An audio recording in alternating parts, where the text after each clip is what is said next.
Y como siempre, partimos de ver las actividades que hay que hacer en esta unidad. De tal manera que el trabajo que hagamos esta noche, pues al mismo tiempo como una ilustración de el título de esta tercera unidad, que es la diglosia, cuyo concepto ya sabemos, pero ahora aquí la idea es ver en la práctica cómo está ocurriendo eso en el país. Entonces, y luego también que ustedes tengan ideas para que puedan hacer su trabajo. Son dos preguntas en realidad. Bueno, aquí tienen los documentos que tienen que leer, que es de Harrison David, Un mundo de muchas menos voces, ¿no? Cuando mueren las lenguas, la extinción de los idiomas en el mundo y la erosión del conocimiento humano. A ver, ese es un libro. El otro es un video que le ha grabado a una profesora de la Universidad Católica que se llama Marlene Abud, a quien le conozco yo porque trabajamos hace muchos años. Yo también trabajé en la Católica, entonces trabajamos juntos. Y aquí hay una entrevista que me hizo a mí, pero desgraciadamente por la hora o algo así, pues el video está muy oscuro, y por eso yo he preferido subirles un documento que les mostraré que puede ayudarles a entender mejor esto que está aquí en esta entrevista. Y con eso, pues, dice que entren al Atlas de la UNESCO, le copian esta dirección que está aquí y le ponen, digamos, en el internet y lo van a buscar. Y una vez que entran, bueno, intentaremos hacer ahora aquí también al final, ¿no? Y cuando estén ahí, pues hay que buscar en el país, ¿no? O sea, en este caso hay que buscar en el Ecuador, porque este atlas de la UNESCO, pues está hecho de muchos países. Este atlas se hizo hace como unos 15 años, se comenzó a hacer. Y a cada uno de diríamos, de ciertas personas, nos pidieron que llenemos la información. Entonces, en el caso del Ecuador, pues me imagino que algunas personas lo habrán llenado y yo también llené la información. Y con eso, pues ellos han elaborado el mapa de cada país y ahí están señalando además qué lenguas están, ¿no? Que hay en el Ecuador. Ahora, para conocer las lenguas del Ecuador, además ustedes seguramente creo que en otro curso, tuvieron un material de Catalina Álvarez y mío que se llama El perfil de las lenguas y saberes del Ecuador. Ahí también están de todas las 14 nacionalidades, ¿no? Y con datos del censo del 2010, que es el último que tenemos. No sé, creo que este año que viene, no sé cuándo va a ser el nuevo censo, ¿no? Entonces, una vez que revisen este mapa, entonces tienen que responder cuáles son las 3 lenguas o variantes de lengua en mayor riesgo de dejar de hablarse en el Ecuador. Las dos son muy conocidas, la lengua Andoa y la lengua Zapara, ¿no? Estas dos son las que están. La tercera lengua, pues podría ya haber diferentes criterios, ¿no? O sea, para mí una de las que están más en peligro sería la de los Aguá, el Aguapit, que se habla en Carchi, Esmeraldas y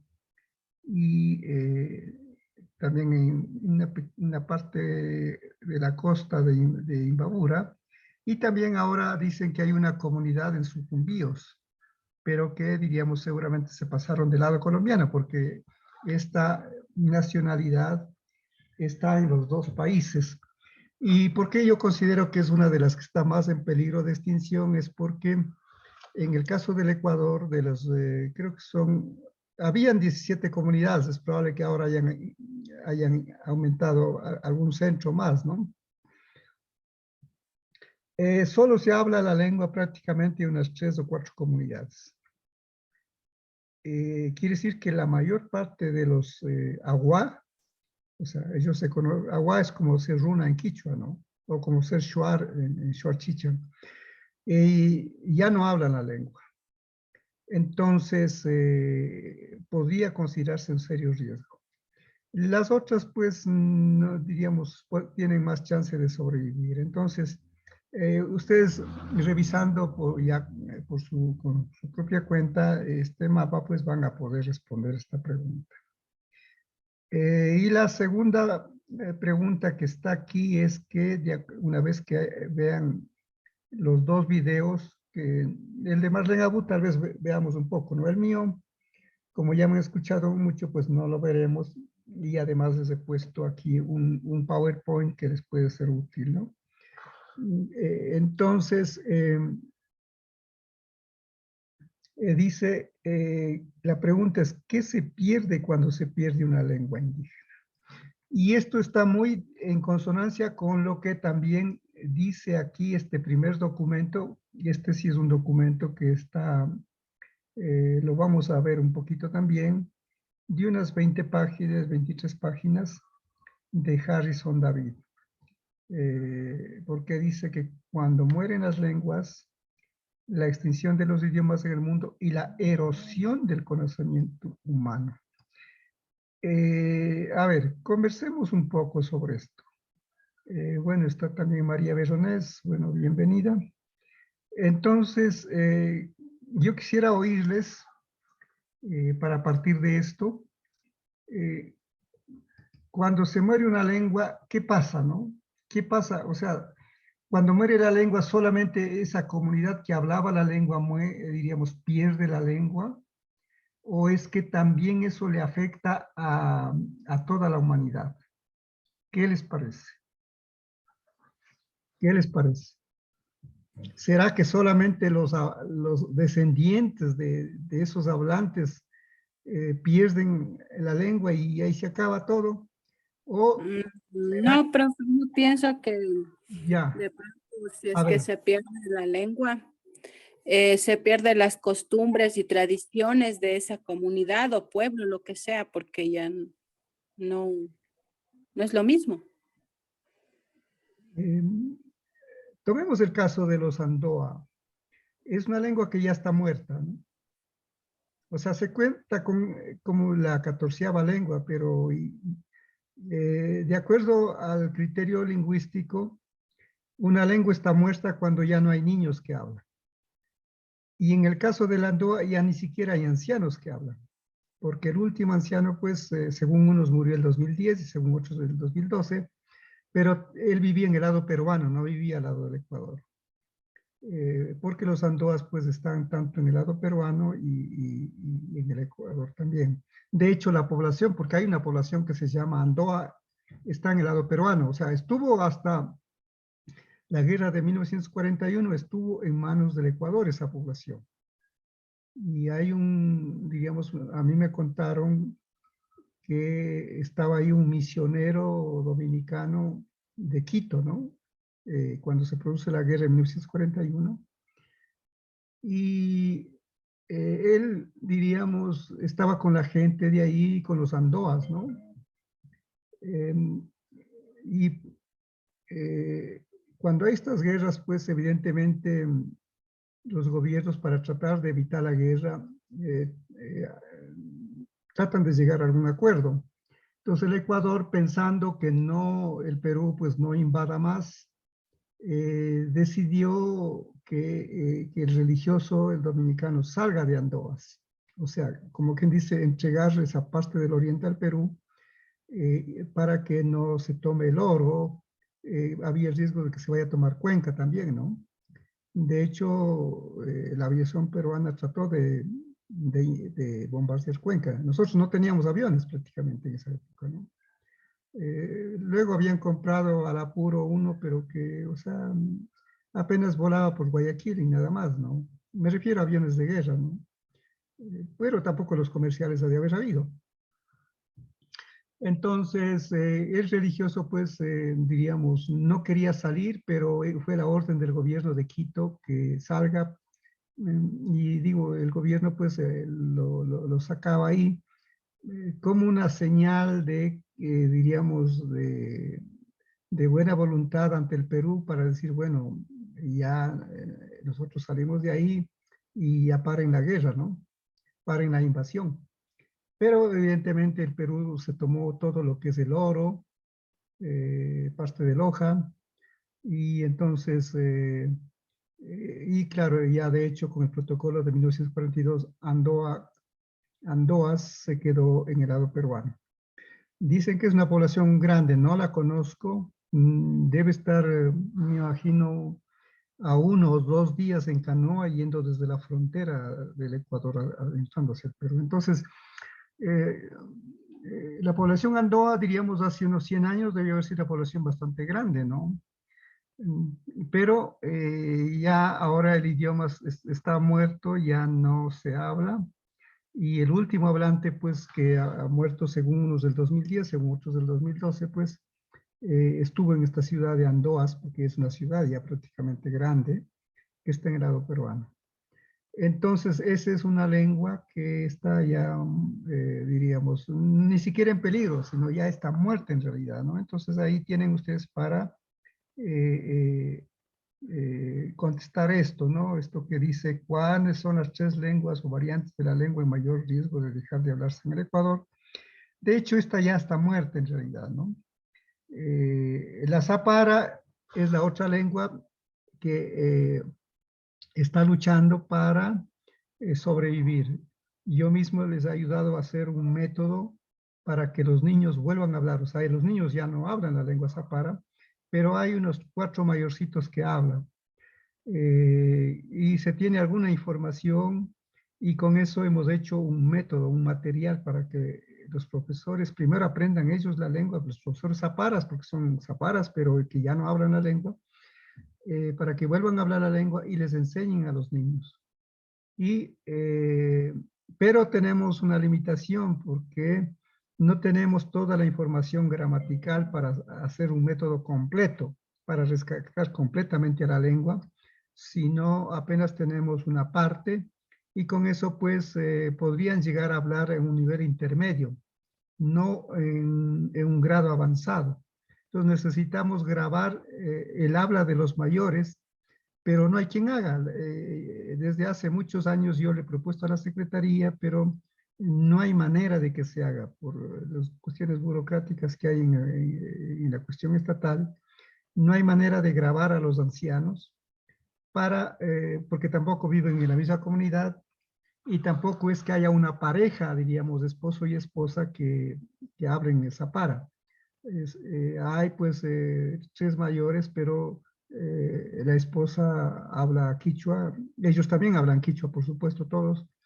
Y entonces la única posibilidad sería reunirles a los 3 en algún lugar, tomando una chicha y todo eso, y hacerles que hablen la lengua. Y entonces grabar eso, y ahí luego hay que transcribir, o sea, coger los audios y escribir como, así con letras como está aquí, y luego vendría recién el trabajo de un lingüista, que yo lo podría hacer, pero si es que tuviéramos ya los audios grabados. Ahora, claro, parecería simple que decir, bueno, ¿y por qué Luis Montaliza no coge la canoa y se mete adentro a grabar? Porque, como les dije, ellos viven cada uno a enormes distancias y la única manera de juntarles sería sacándoles a los 3 hablantes mayorcitos en una avioneta para concentrarles en un sitio, que tendría que ser una comunidad zapara, ¿no? Pero tendría que alguien hacer es que conversen. Y para que puedan hacer es que conversen de distintos temas, digamos, o sea, todo eso yo lo podría ayudar a preparar, o sea, cómo podría hacer sus diálogos, esas entrevistas, esos conversatorios, eso sí puedo hacerlo, pero tiene que ser un zapara, y hay algunos zaparas que, diríamos, saben más o menos algo de la lengua que ellos podrían orientarles, porque evidentemente como todo el tiempo están hablando en quichua, los tres mayorcitos tampoco van a venir la idea de hablar en zapara. Además, como en el día a día no están hablando zapara porque su esposa es quichua, entonces todo el tiempo están hablando en quichua, entonces no, el zapara solo podrían hablar si es que se les junta a los tres. Y además cuidando, diríamos, estimulando para que hablen en zapara. Y entonces habría que hacerles contar un poco las historias de la vida de ellos, hacerles que cuenten cuentos, hacer que canten canciones de zapara, acordándose, porque tendrían que ese rato acordarse, porque ya no hablan, años que ya no hablan la lengua. Y además, por ejemplo, también decir algo sobre la alimentación, cómo se preparan los alimentos. O sea, esa guía sí puedo hacerlos yo, pero tendría que ser un zapara de confianza de ellos que les haga la entrevista y les permitan grabar además, ¿no? Entonces ustedes ven, esto, quien no conoce, pues, o sea, no tiene idea de cuál es la problemática.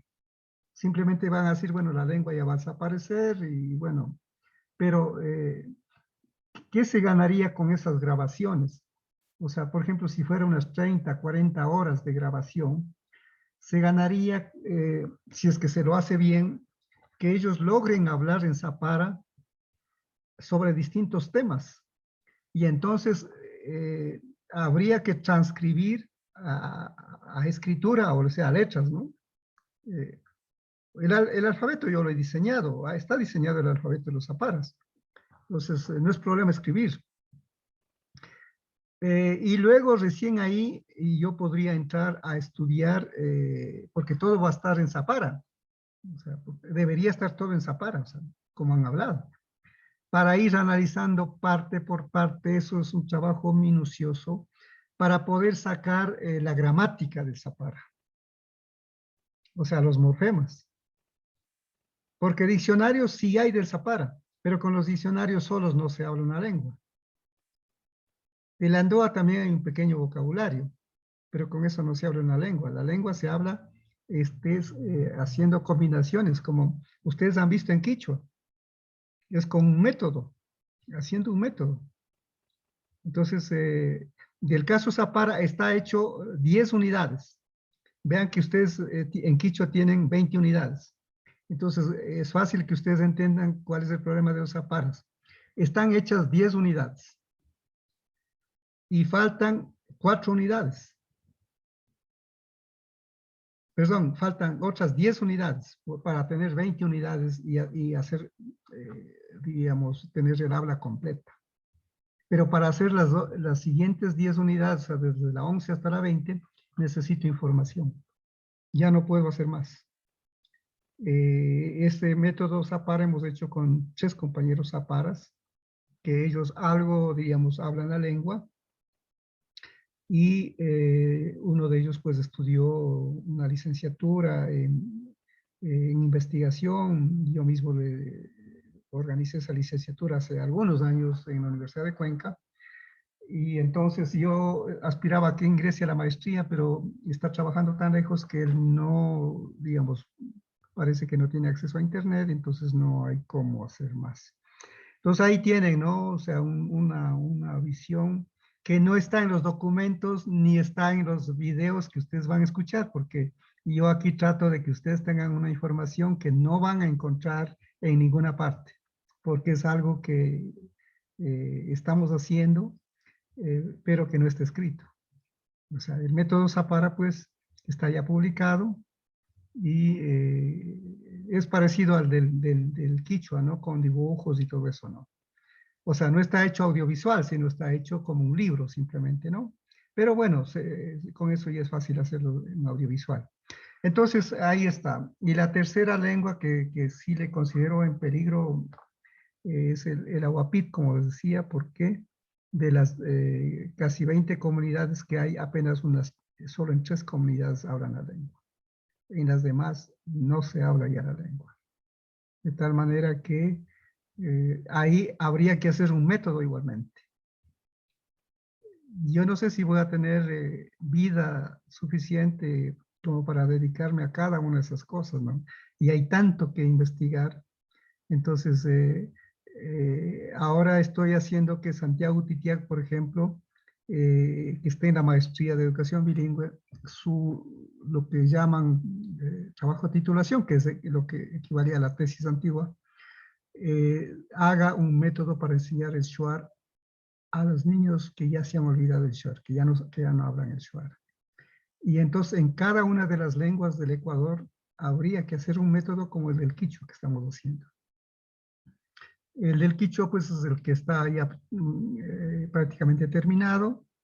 Se podría hacer un sexto nivel. Ustedes terminarán estudiando 5 niveles, pero se puede hacer un sexto nivel. No sé si, diríamos, yo tendré tiempo también, y si es que la universidad, bueno, la universidad creo que sí querrá, pero hay tanto trabajo, y dirigir 2 paralelos de maestría es muy fuerte también, ¿no?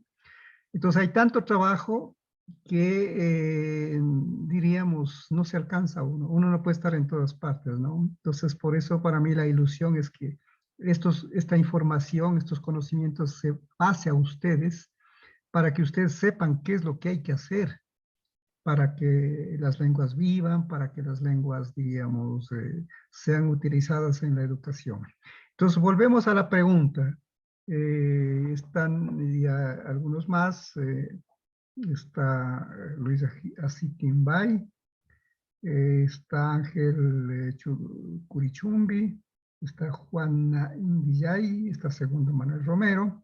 Entonces, la pregunta que yo les había hecho, a partir de estas 2 preguntas que son para la tarea de la unidad 3, la primera pregunta es señalar cuáles son las 3 lenguas o variantes de lengua en mayor riesgo de dejar de hablarse, o sea, que se van a morir, que se van a perder, ¿no? Y la otra es que, viendo los 2 videos que están allí, contesten a la pregunta, ¿qué se pierde cuando se pierde una lengua? Entonces, yo les había dicho que en cuanto a las lenguas que están en peligro de extinción, pues está la lengua andoa, está la lengua zapara. Les acabo de señalar que con el caso de la lengua zapara estamos haciendo un esfuerzo para que no muera, pero falta información, falta grabar a los 3 mayorcitos que son como de 90 años. O sea, si no se hace este año o el próximo año, esa lengua, o sea, ya no hay a quién grabar, ya no habrá a quién grabar. Yo he venido insistiendo desde hace unos 6 años a que se grabe eso, pero no hay manera de que realicen esa actividad. Porque es un poco complejo, les digo, pues los 3 mayores no viven en la misma comunidad, ni tampoco hay una pareja de esposo y esposa que hablen la lengua, sino solo el uno habla y además ellos siempre están hablando en quichua, desde cuando eran jóvenes. Entonces la lengua que todo el tiempo están hablando es el quichua. Entonces el zapara tendrían que ellos acordarse, y eso ya sería tomando una chichita, juntándolos a los 3 en alguna comunidad, pero para juntarles hay que contratar vuelos de avioneta, porque no es como ir aquí en la sierra, ir de Quito a Riobamba, ¿no? Ahí está tan lejos. Para caminar, pues sería días, semanas de camino, entonces no tiene sentido. Y les digo, ¿y quién puede hacer la grabación? Tiene que ser un zapara mismo. No tiene sentido que alguien vaya de Quito, así tenga PhD, lo que sea, no tiene sentido que vaya a hacer la grabación, porque no va a saber cómo convencerles a que ellos hablen en la lengua, y además sobre qué temas tienen que hablar. Entonces, revisen los documentos, sobre todo este documento que está puesto aquí, de Harrison David, Un mundo de muchas menos voces. Vean que aquí está hablando de menos voces, ¿no? Eh, y también vean estos videos. Y con eso pues contestan sobre... también les dije que ustedes deben tener el documento del libro del perfil de las lenguas y saberes del Ecuador. Ahí también está la información de todas las 14 lenguas, ¿no?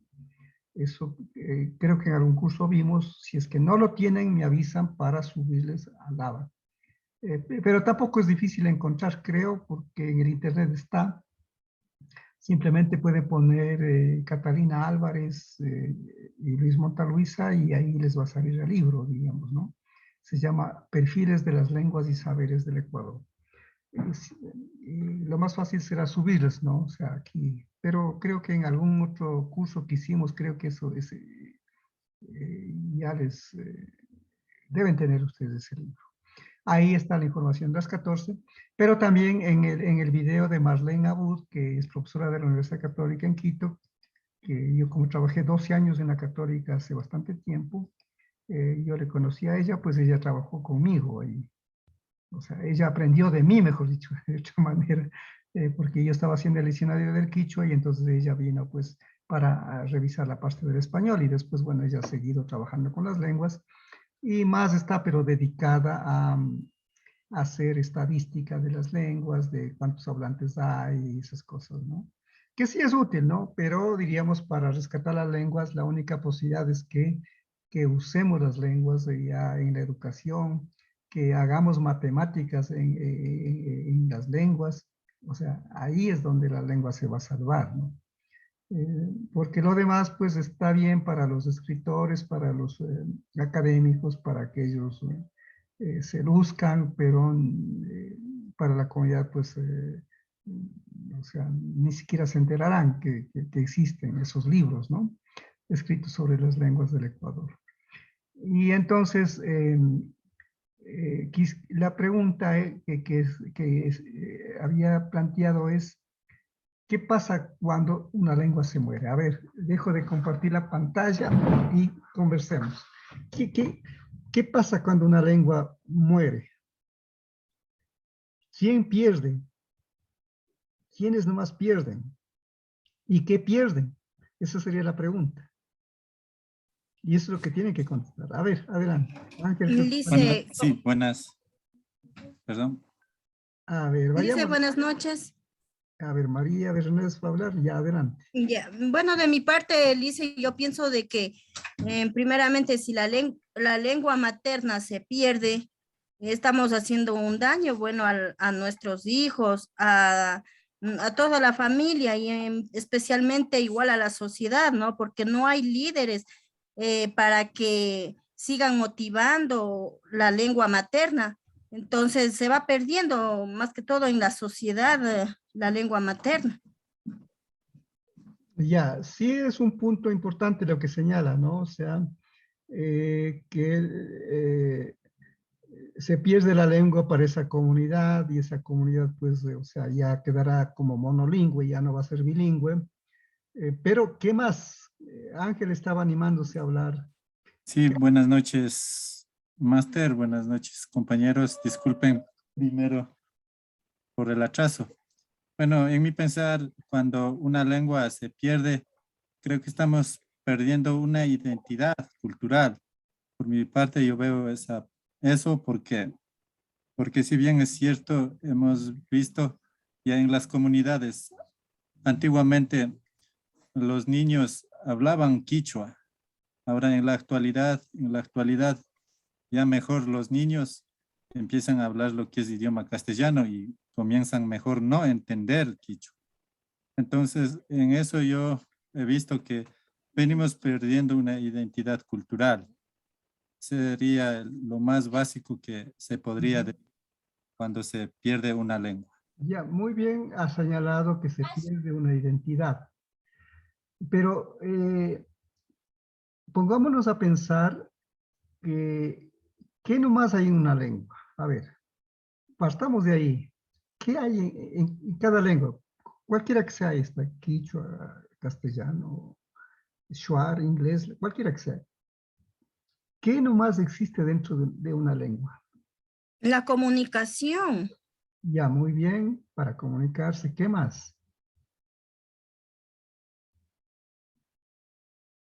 Cualquiera de ustedes. Las personas que no han hablado también, por favor. para poder comunicarnos igual con las demás personas, y no va a ser lo mismo porque no tenemos nuestra lengua o no comprendemos. Ya, o sea, sí, se pierde una forma de comunicación, pero ¿qué más se pierde? O mejor dicho, ¿qué hay en una lengua? En cualquier lengua, digamos, ¿no?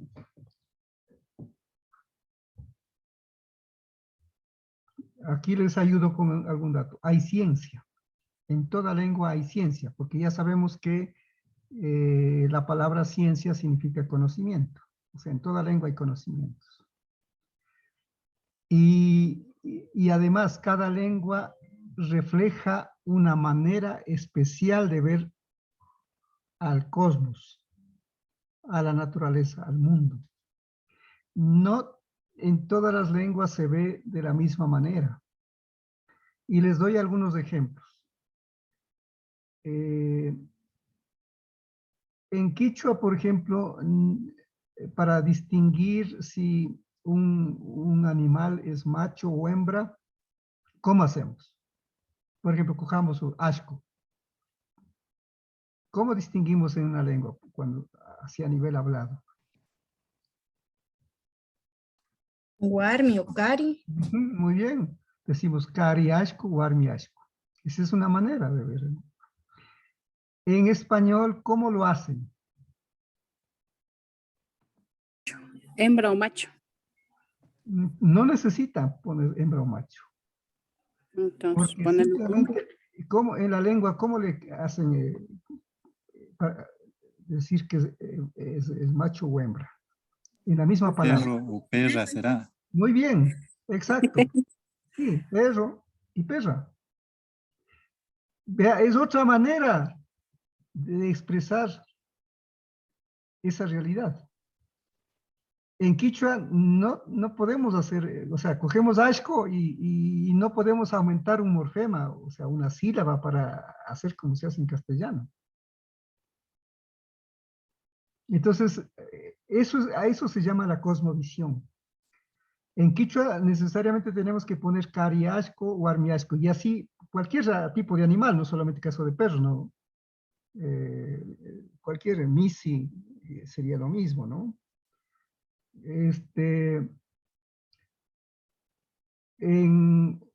Digamos, en alemán,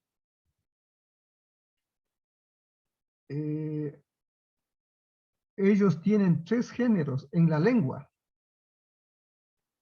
¿Cuáles serán? Masculino, femenino y neutro. Y tienen, ¿cómo distinguen ellos?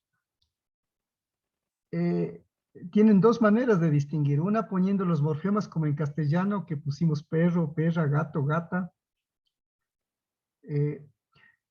O también con el artículo. O mejor dicho, aumentando también el artículo. Entonces, para la mentalidad alemana, estaría la mujer es die Frau. Die es el artículo femenino, como decir la. Die, se escribe D-I-E, pero se pronuncia die. Y para el varón es der Mann. Man es hombre, pero lleva el artículo der. ¿Y qué pasa con los niños? En la mentalidad, en la cosmovisión alemana. El niño o la niña no es ni macho ni hembra. No es ni masculino ni femenino. Para la mentalidad alemana, un niño o una niña es das Kind. Das Kind. O sea, vean, die para el femenino, der para el masculino y das para el neutro. Dicho en palabras sencillas, un niño, mientras sea niño, no es ni masculino ni femenino, es neutro. ¿Qué les parece?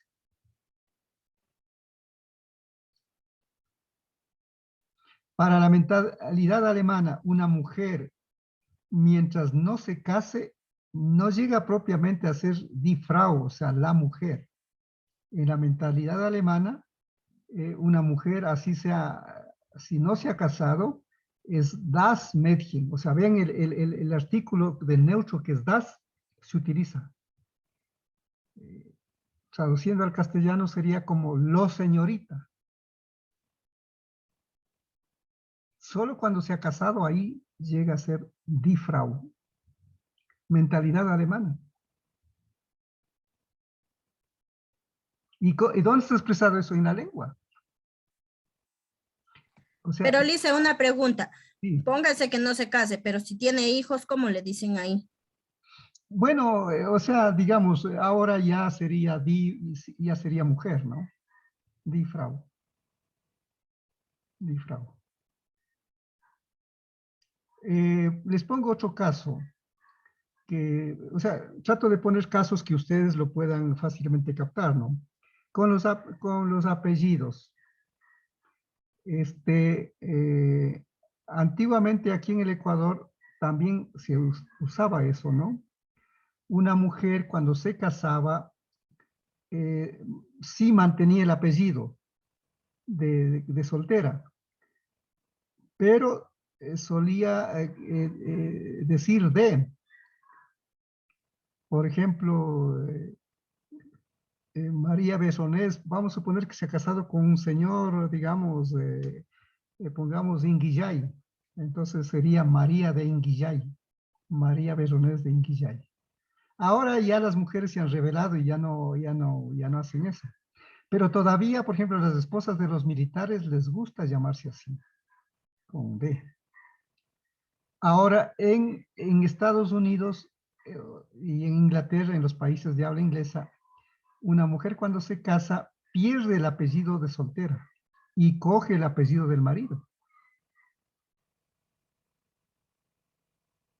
Ahora en Francia, en francés, este momento, en cambio, hay la posibilidad de que los hijos, o sea, la pareja cuando se casan, se ponen de acuerdo para ver qué apellido van a llevar los hijos.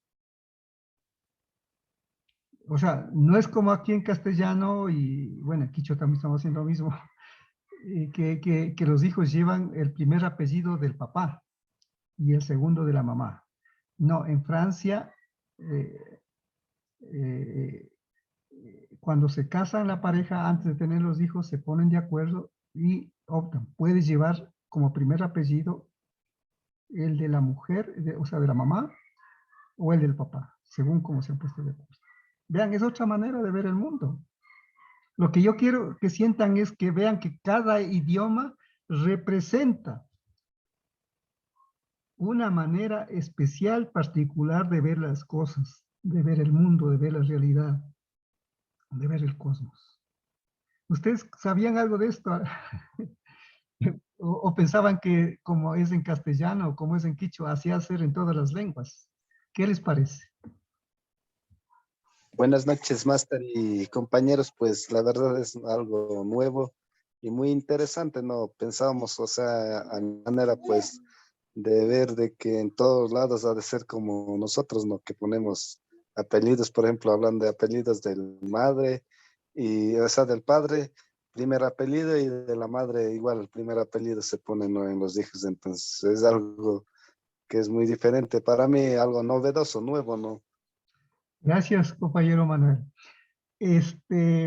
Podemos ir... Profe, Sí, adelante. alguna vez escuché de que había en un país que llevaban primero el apellido de la mamá y luego del papá. ¿Cuánto hay de cierto? O sea, en francés ya se puede hacer eso, pero tiene que haber un acuerdo de la pareja antes de casarse. Sí, porque O sea, decían o que sea, llevaban. o sea, no es obligatorio, sino que es una decisión, diríamos, de la pareja. Pero puede Ah, llevar ya el apellido de la mamá como primer apellido. sí, algo de eso se ve. Ahora, eh,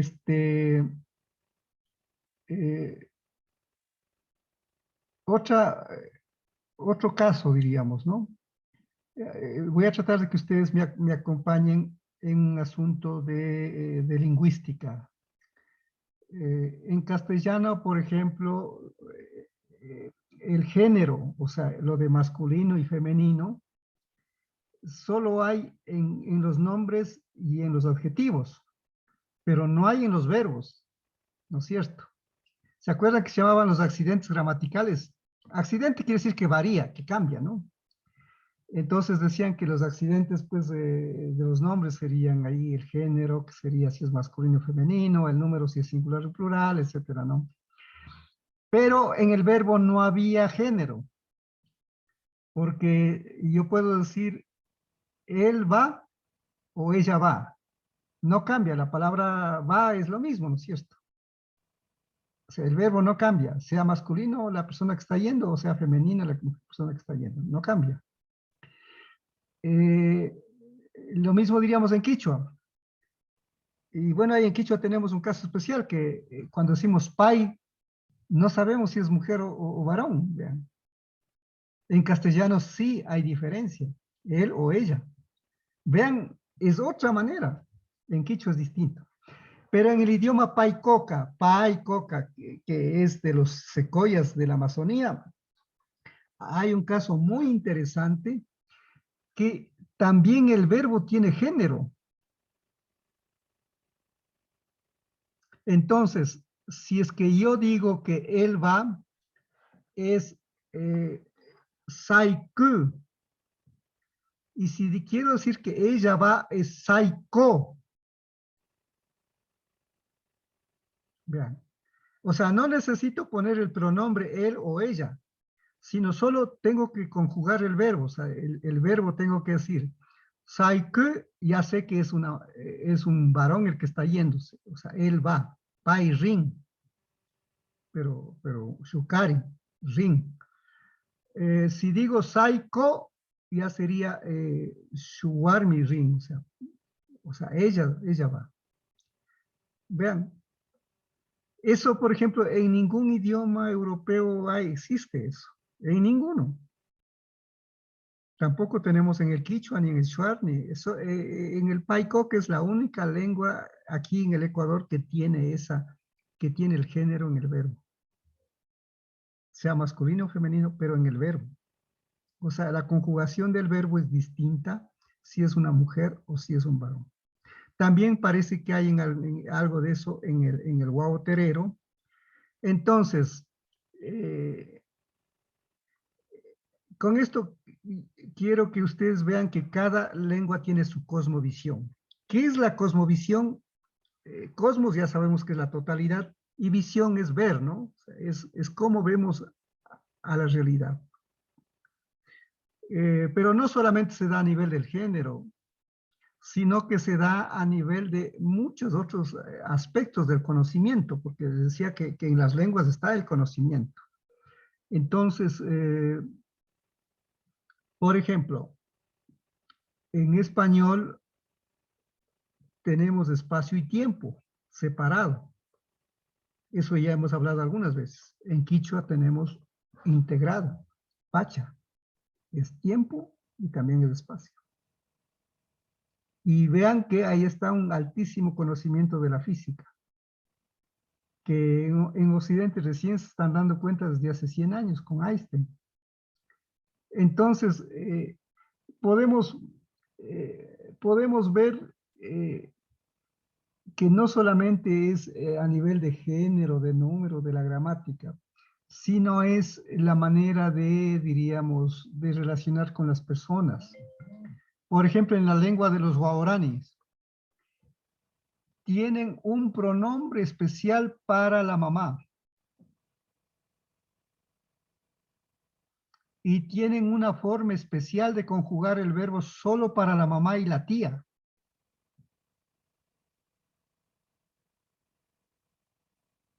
O sea, en el quichua no tenemos, en el castellano no existe, en el inglés no existe, en ningún otro idioma. O sea, los guaraníes tienen 3 maneras de conjugar el verbo. O sea, una sería así común para entre los que no son mamá, pero una forma especial para la mamá. A nivel de pronombres, por ejemplo, en castellano tenemos solamente nosotros. Cuando digo nosotros, puede ser 2 personas, puede ser 3, puede ser muchas personas, nosotros. Por ejemplo, nosotros estudiamos o nosotros nos vamos. Puede ser que solamente seamos 2 los que estemos yendo, o puede ser que seamos bastantes. No se hace diferencia, pero en la lengua de los guaraní, en el guao terero, si son solo 2, el nosotros es monato. Si son más de 2, o sea, 3, 4, 5, o sea, son bastantes, o sea, más de 2, es monito.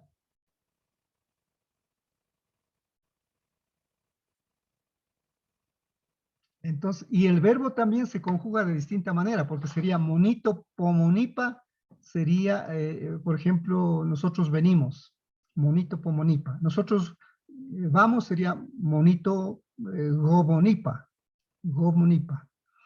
Pero si son solo 2, entonces sería, ya no es monito, sino monato, y el verbo también sería pomonapa o gobonapa, para decir que, o sea, nosotros, o sea, hay una palabra para decir nosotros 2. Y no solamente que es para nosotros, sino que también hay para ustedes 2 y para ellos o ellas 2. ¿Qué les parece? Y así podríamos poner montones de ejemplos, ¿no? Otro aspecto muy importante es en la forma de clasificar los animales, en la forma de clasificar las plantas. Cada cultura tiene su manera de clasificar a los animales, a las plantas. Por eso es que yo les dije alguna vez que no hay la tal ciencia universal. El problema en la educación de los ministerios es que han pensado que el conocimiento, o sea, la ciencia que de los europeos, eso ya era universal. Y resulta que en el África, en el Asia, en Oceanía, hay otros conocimientos. Y por lo tanto, por ejemplo, la forma de clasificar los animales, por ejemplo, o a los seres vivos, pensaríamos que es universal, que todos han de clasificarse de la misma manera, y no es así. Cada cultura tiene su manera de clasificar a los animales, de agrupar a las plantas y todo eso. En la alimentación, unas culturas comen unas cosas, otras culturas comen otras cosas, y todo se expresa en la lengua. Todo eso está expresado a través de la lengua. Otro aspecto especial sería en las creencias. Cada cultura tiene sus creencias, que está expresado en la lengua de esa cultura. Así que, ¿qué les parece? Cuando se muere una lengua, ¿qué pasa entonces? A ver, si es que ustedes podrían decir ya con sus palabras. No le he dicho yo todavía, pero yo quiero que ustedes de su cuenta digan, porque eso es lo que tienen que contestar en la segunda pregunta, ¿no? Cuando muere una lengua, ¿qué muere? ¿Qué pierde? ¿Qué se pierde? ¿Quiénes pierden? ¿Qué se pierde? El conocimiento. Sí, una parte importante del conocimiento. Una parte importante. Muy bien. Es decir, que si hay 7,000 lenguas en el mundo este momento, quiere decir que hay 7,000 maneras de ver la realidad, 7,000 maneras diferentes de comprender el cosmos, de comprender a la naturaleza, de comprender las cosas. 7,000 creencias distintas. Van a haber algunas cosas en común, por supuesto, pero van a haber cosas que son únicas, como les decía el caso de que hasta ahora no conozco otra lengua en el mundo que tenga que en el verbo tenga el género, o sea, que en el verbo distinga masculino y femenino. O sea, solo en la conjugación del verbo, o sea, no, sin tener que utilizar el pronombre ni nada, o sea, si quieren ellos pueden poner el pronombre que tienen Jaque es para decir él y Jaco para decir ella, pero no necesitan conjugar, diríamos poner él, ella va, él va. No, basta que digan saike, ya es que es una mujer la que está yendo. Y si dicen saiko, ya es un varón el que está yendo. Punto. Ah, perdón, es al revés. Saike es un varón y saike es un varón y saiko es una mujer. Ya. El ko es la marca de femenino y el ku es la marca de masculino. Pero está en el verbo. En castellano eso ni pensar, o sea, no existe. Ni en inglés, ni en ningún idioma europeo. Ni en latín, ni en griego, ni nada.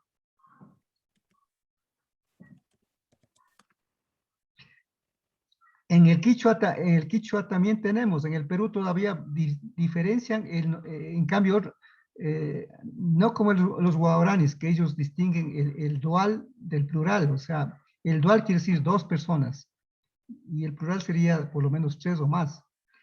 En el Ecuador, digamos, en el Quichua del Perú, distinguen dos tipos de nosotros, pero uno que se llama inclusivo y otro que se llama exclusivo.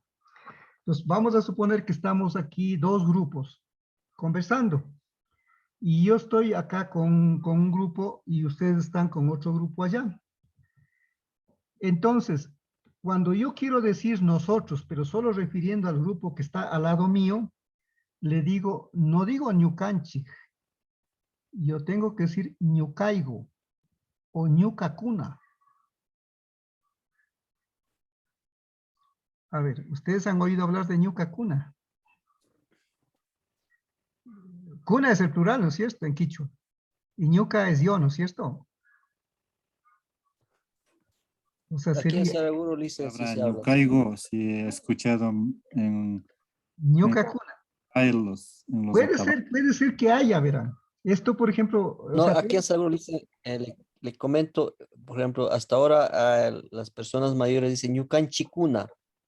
También ese dialéctico también se sigue pronunciando. ahora, Ñucan eso es Chicuna. interesante. O sea, en el Perú distinguen el ñucaico o ñucacuna y el otro es el ñucanchi.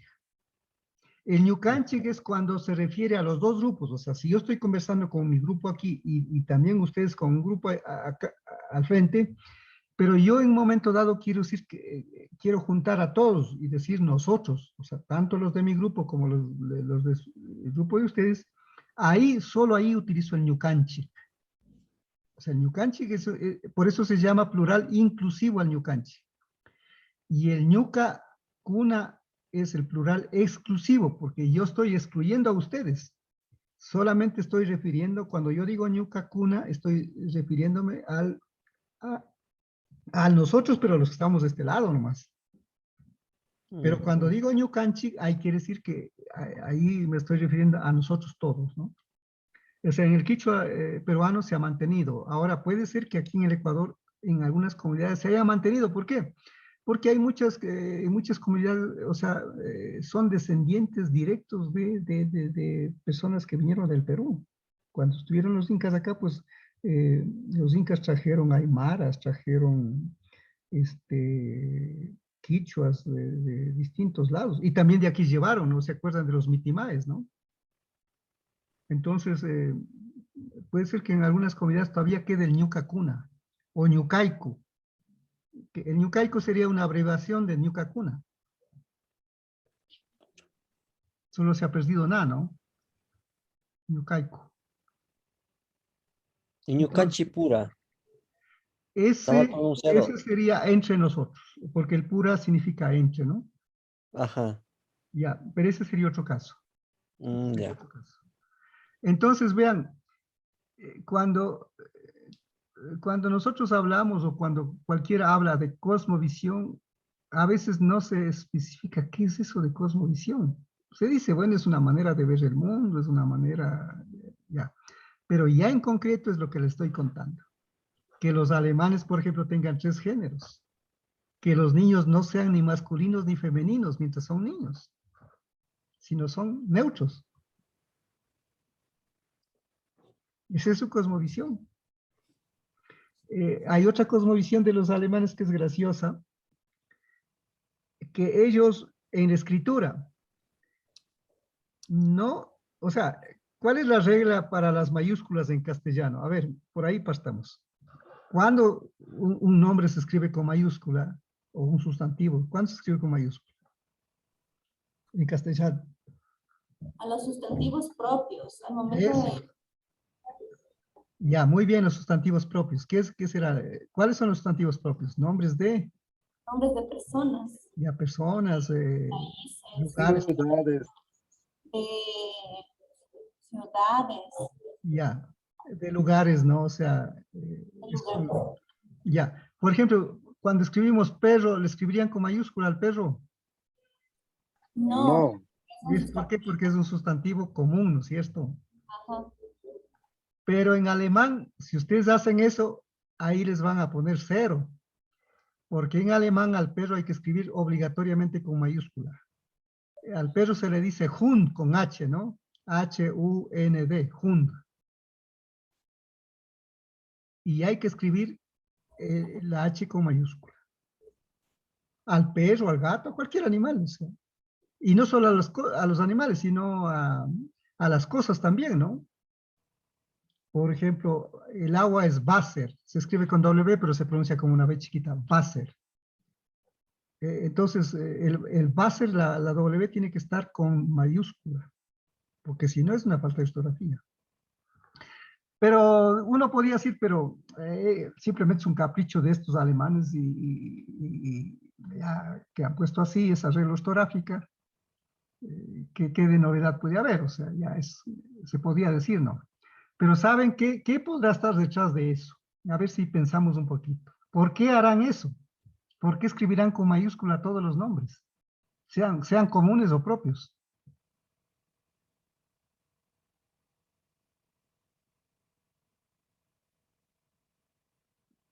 Detrás de eso hay un profundo pensamiento filosófico.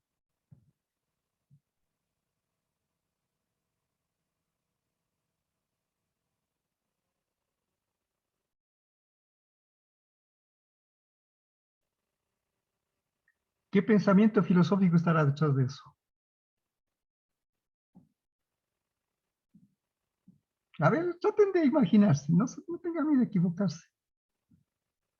Digan nomás.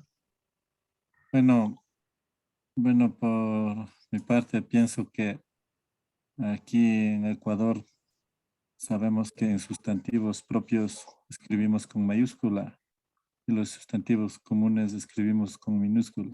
Ujú. En mi pensar sería que no quieren poner inferior a nadie. Entonces, Mm, ujú. Es quieren interesante. Ujú. y le quieren poner todo que sea igual. Es- Igual. ajá, por ahí va, por ahí va. O sea, para ellos, o ellos le dan una tremenda importancia al ser.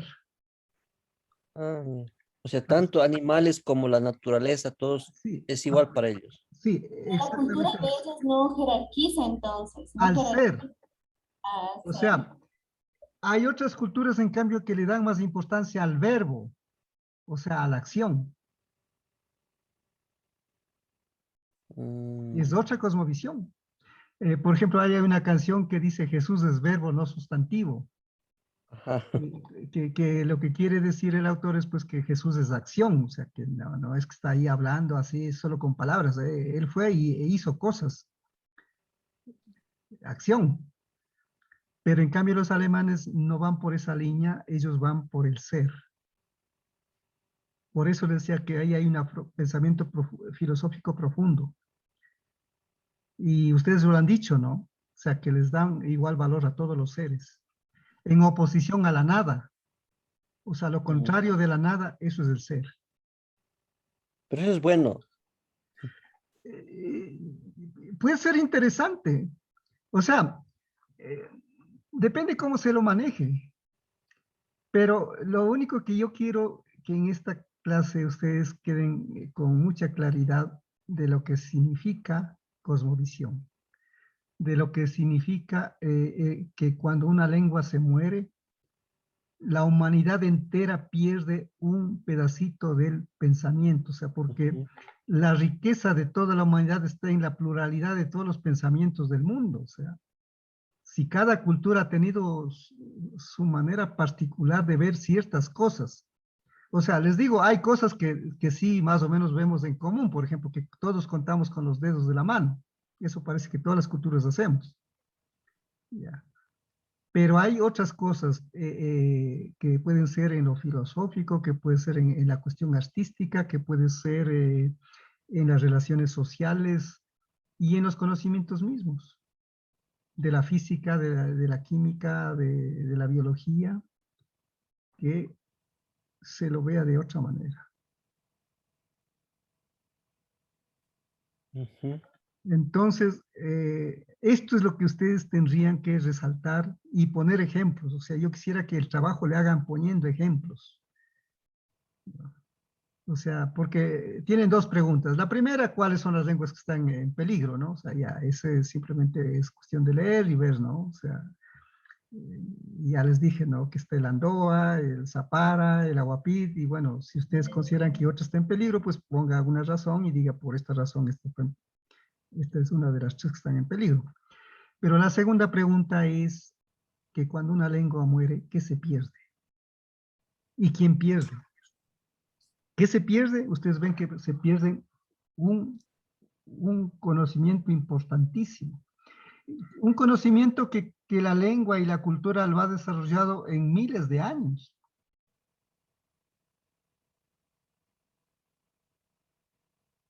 Por ejemplo, los guaraníes tienen el curare, no solamente ellos, o sea, varias culturas amazónicas lo tienen. ¿Qué es el curare? A ver, ¿quién sabe qué es el curare? ¿Y para qué lo usan? ¿Alguna vez han oído esta palabra? He escuchado, pero no sé Ujú. exactamente cuál es su significado. Es un veneno. Eso es, ah, Es un ya. veneno, pero no es cualquier veneno. Es el veneno para cazar aves, animales, sobre todo aves, ¿no? Porque el, ellos cogen, diríamos, con la flecha, le ponen el curar en la punta de la flecha, o sea, le envenenan la flecha, ¿no? Ujú. Y cuando la bodoquera, pues, o sea, van debajo del árbol y ven que está un ave encima, pues entonces le soplan y la flecha va y pincha, diríamos, en el cuerpo del animal y el animal cae. Porque es como que le adormece, le paraliza. Y claro, al animal le paraliza y entonces, claro, cae. Entonces ahí aprovechan para cogerlo, ¿no? Atraparlo. A veces puede morir también, pero a veces puede simplemente estar como herido, ¿no? Como inconsciente. Pero ese veneno, por ejemplo, no le afecta a las personas. O sea, la persona puede comer tranquilamente ese animal o ese ave que ha cazado, ¿no? Con esa, Ahora, hacer ese curare parece que tiene una serie de ingredientes secretos. No todas las culturas amazónicas hacen. Entonces, hay ciertas culturas nada más. Entonces las otras culturas, en cambio, para como no saben hacer, entonces van y cambian, ¿no? O sea, haciendo un trueque con los que saben hacer, ¿no? Entonces, así podríamos ir enumerando, o sea, nos faltaría la noche entera para enumerar los diferentes conocimientos particulares que cada cultura tiene, la manera de expresarse, la manera de dividir la realidad, porque en el mundo castellano pues están divididos a un lado los masculinos y a otro lado los femeninos, ¿ya? Pero en el alemán no, ahí están tres, y eso está expresado en la lengua, porque el adjetivo se lo hace de distinta manera si es que es para un femenino, si es para un neutro, si es para un masculino. Y el plural también, en castellano, por ejemplo, es facilito hacer el plural. Se aumenta S, y si termina en vocal acentuada, se aumenta ES, o en ciertas consonantes se aumenta ES, y ya está. casa, casas. Árbol, árboles. Ya está, no hay otra manera. En alemán hay como 20 morfemas distintos para hacer los plurales. O sea, la dificultad en alemán es que uno tiene que aprender cada palabra, cada nombre que se aprende, uno tiene que aprender con el género. Porque ustedes piensan que, por ejemplo, el sol ha de ser masculino en todas las lenguas. ¿Qué les parece? ¿Será el yaya, inti, yaya, será masculino en todas las lenguas? No. ¿En qué lenguas será distinto?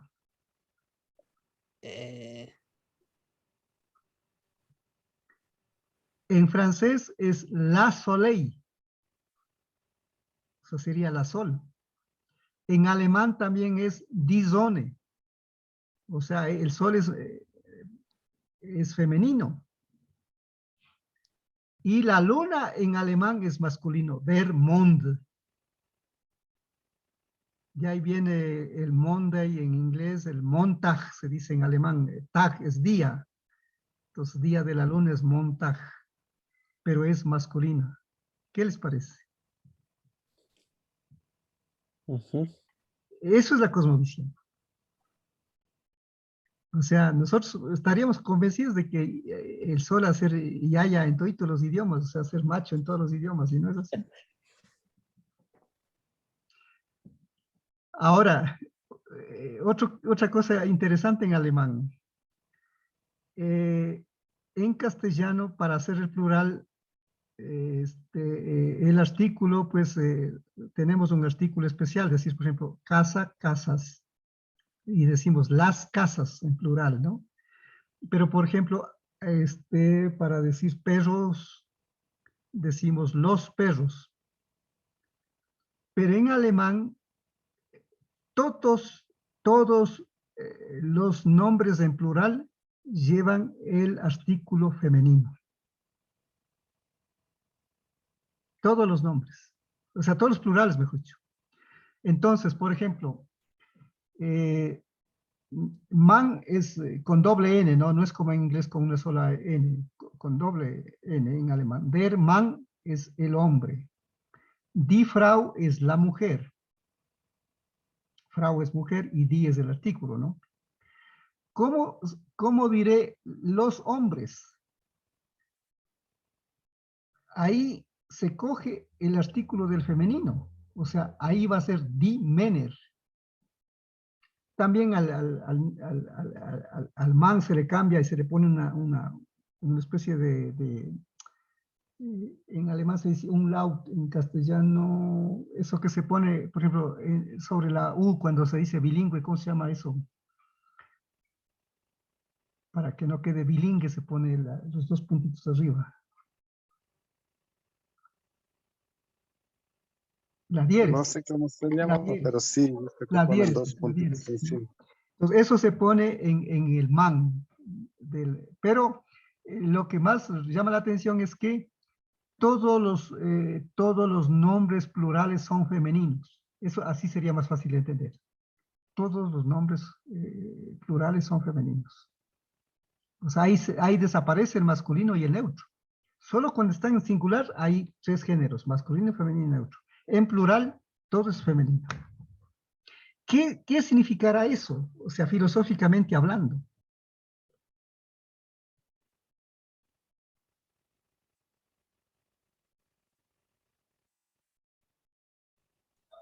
Que el lenguaje alemán tiene su propio estilo de escritura, profe.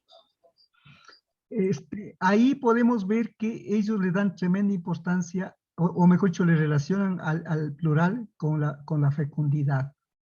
Y la fecundidad es eminentemente femenina.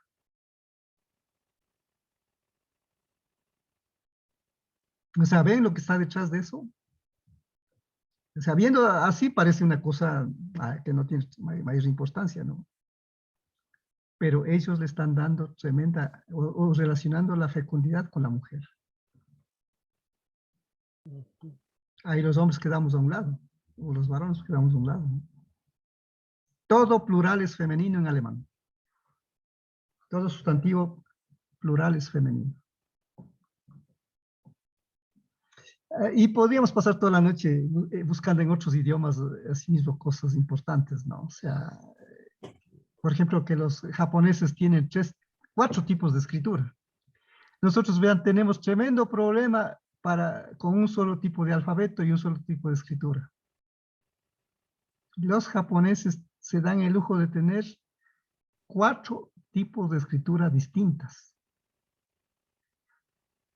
Una escritura es con 40.000 signos. Imagínense lo que es aprender 40.000 signos. Y nosotros para aprender esos pilches, 30 signos que hay en castellano, o esos pilche 22 o algo así, letras que hay en quichua. Tremendo relajo que hacemos, ¿no? O sea, tantos años, 10 años enteros alfabetizando a los niños y no escriben bien. Los japoneses no solamente que escriben bien, sino que además tienen 4 escrituras distintas. Y una escritura no tiene 30 letras, no tiene 100 letras, 1000 letras, tiene 40.000 letras. Cuando ustedes se compran un artefacto electrónico japonés o chino también, porque los chinos también tienen una escritura bastante parecida a los japoneses, ustedes ven que viene ahí el manual con esos garabatos que no entendemos hostia. Esa es la escritura de ellos. Y luego tienen otras 2 escrituras que les llaman silabarios. ¿Por qué? Porque a cada sílaba, por ejemplo, ma, me, mi, les representa con un garabato. O sea, ellos no separan la A de la M, por ejemplo, en ma. No separan la I de la M, sino que el ma tiene un garabato, el me otro garabato, el mi otro garabato y así, ¿no? Lo mismo si ponemos, por ejemplo, cha, un garabato, chi, otro garabato. O sea, no hacen como nosotros que juntamos la che con la a y hacemos cha. No, ellos tienen un garabato aparte para cada cha, para chi, es otro garabato que no tiene nada que ver con el otro garabato de cha. Eso les llaman silabario. Eso pues puede tener unas 60 sílabas cada escritura. Y saben que, o sea, y tienen nombres, ¿no? O sea, la escritura esa con 40.000 signos se llama kanji. Y la escritura con los silabarios, que tiene pues unos 40, 50, 60 letras, bueno, no llamemos letras, pues son garabatos, signos, ¿no? Porque letras sería si es que fuera alfabeto. Entonces, la una se llama katakana y la otra hiragana. Y el hiragana es un silabario que sirve para escribir solo las palabras propias de los japoneses, de ellos, de su idioma. Y el otro silabario es para escribir las palabras de nombres de afuera, o sea, extranjeros. Por ejemplo, si queremos Ecuador, escribir Ecuador, si queremos escribir Luis Clemente, si queremos escribir María Berronés, Luisa Timbay, Flor Marcatoma. Ahí no vamos a utilizar el silabario, el hiragana, que es el propio de ellos, para escribir los nombres de ellos, sino el katakana, que es otro silabario, con otras 50 garabatos. Y si es que quisieran, podrían también coger el alfabeto. Por ejemplo, konnichiwa. Podrían escribir con la K, con la O, con la N que conocemos. Así pueden escribir. Pero no les da la gana, no quieren. Y yo a mi profesora de japonés alguna vez le pregunté, bueno, ¿ustedes para qué? O sea, debe ser tan difícil para ustedes aprenderse 4 escrituras distintas con tantos signos. Y decía, sí, para ustedes es difícil, pero para nosotros no, porque estamos acostumbrados y ya, esa es nuestra cultura. Entonces, todo eso son expresiones de la cosmovisión. Vean, el tener una escritura diferente para nombres de afuera, es una cosmovisión, es una política si quieren, porque de la cosmovisión puede traducirse en políticas, ¿no? En filosofías, en creencias. Si fuéramos al nombre de Dios sería otro tanto, pero a ese ya no hay tiempo para... Pero por donde quiera que vayamos, vean, por donde quiera que vayamos en clasificación de plantas, en clasificación de animales, en conocimientos de alimentos, en conocimientos de salud, en relaciones sociales, en cuestiones económicas, en cuestiones matemáticas, pues cada cultura es un mundo completo, es un mundo. Y cuando una lengua muere, entonces todo eso, o sea, la humanidad entera pierde. Porque ¿qué pasaría si es que quedaran solamente dos o tres lenguas en el mundo? Pues ya sería un conocimiento bien pobre.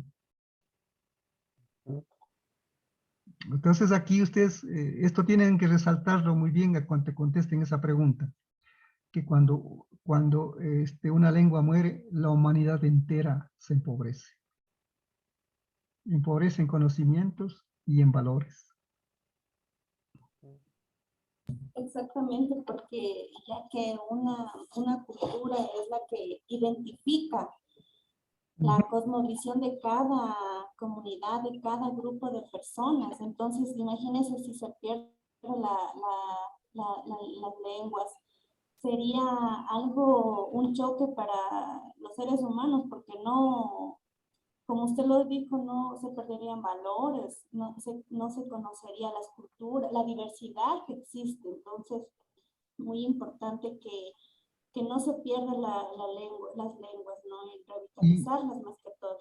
Y esto que acaba de decir la compañera nos puede servir para lo siguiente. Porque se pierde, diríamos, una parte del conocimiento, pero también se puede perder, por ejemplo, una manera particular de preparar ciertos alimentos. El ceviche se hace en Ecuador y Perú, pero no es lo mismo. Distinto creo que es el procedimiento, me parece. Entonces, vea, la fanesca en cada pueblo hacen de distinta manera. Entonces, cuando una lengua muere, o sea, porque en la lengua está representado todos esos conocimientos, todos esos valores. Entonces, cuando una lengua muere, pues la humanidad entera se empobrece. Y lo triste es que se empobrecería a veces sin darse cuenta, ¿no? Porque los que más o menos algo hemos estudiado, sabemos lo que se pierde. Pero los que no han estudiado, pues pierden, pero sin darse cuenta siquiera. Pero ¿cuál sería el problema? De que lo normal sería que mientras más conocemos, por eso había un filósofo alemán que decía que eh, los límites de mi mundo son los límites de mis lenguajes, que era Wittgenstein, este alemán, ¿no? Que quería decir, traducido de otra manera, sería mientras más lenguas conozco, mi mundo se amplía más. Y mientras menos lenguas conozco, mi mundo se hace más chiquito. Entonces, nos volveríamos más fanáticos. Claro. Por ejemplo, en la religión. Pensamos que, o sea, como estamos aquí en Latinoamérica, pensamos que el cristianismo ha de ser universal, ¿no? Pero si ustedes cogen el mapa mundi, ¿cuántos habitantes sabemos en el planeta en este momento? Más o menos. A ver, cualquiera que diga.